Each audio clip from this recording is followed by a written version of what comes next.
Hello and welcome to this video. I am Errol and I play Brawlball very frequently and competitively, and I'd like to address a problem that a lot of stock people have when trying out Brawlball for the first time or trying to play in tournaments. Recently, since the Brawlball Monthly has started, a lot of stock players have tried to play Brawlball and have complained about 6 spam quite a lot.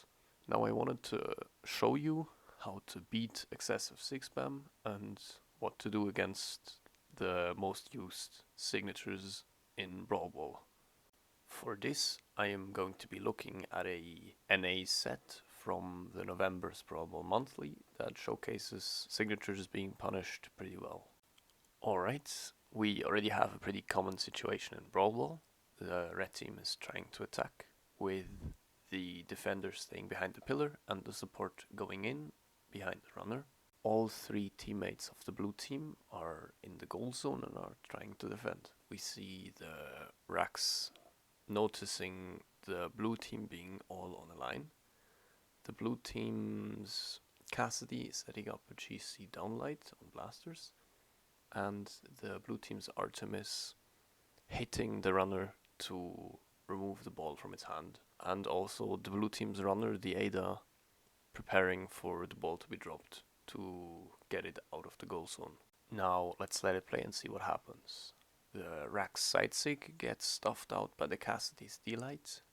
The Artemis tries to punish the runner to keep it from moving, and the Ada takes the ball and runs out to try a counterattack.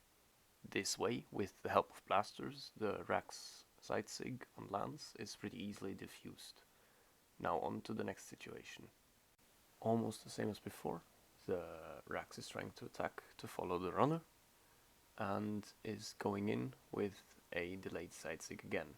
However, the blue team, this time being prepared much better, is spread out pretty well, with the Artemis being behind the Rax to punish a side sig, the Ada being in front of it to pressure the runner, and the Cassidy being above to either punish one of those two or to take the ball into safety.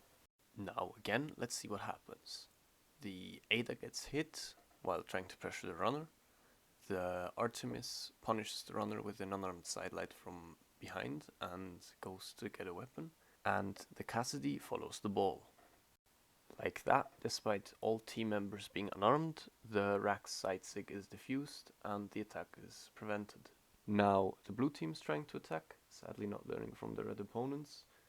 The Cassidy charges up a down sig, while the red team is spread out evenly, with the Rax being behind the Cassidy, the Hattori pressuring the runner, and the Bryn either punishing one of the other two opponents or going for the ball. Due to a position switch, the Bryn now tries to punish the dodge of the Cassidy, and the Rax goes for the runner. He ends up hitting the runner, and the Hattori can pick up the ball and go into safety.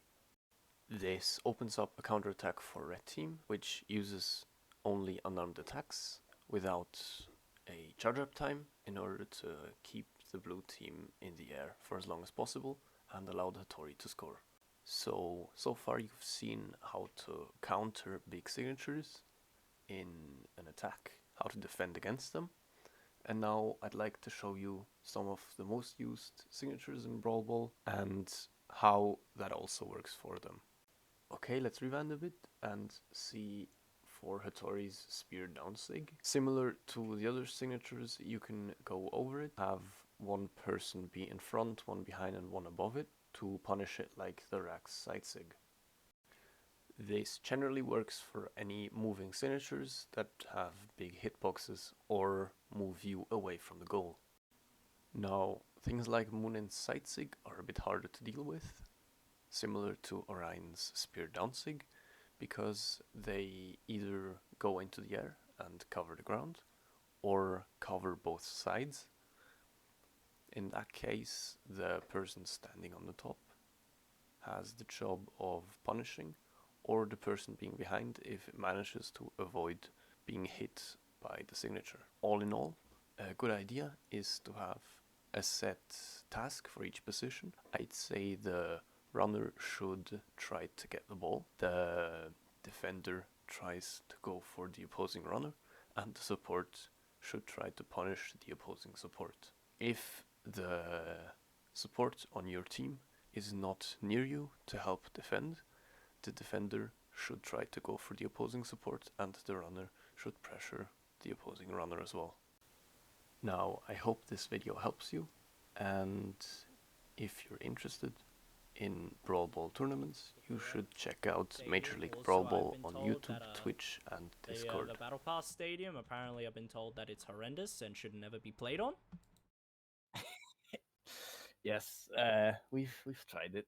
It's, while not being too bad, it just messes up the whole counter and defense aspect, so it's way too easy to attack and at the same time defend the home base.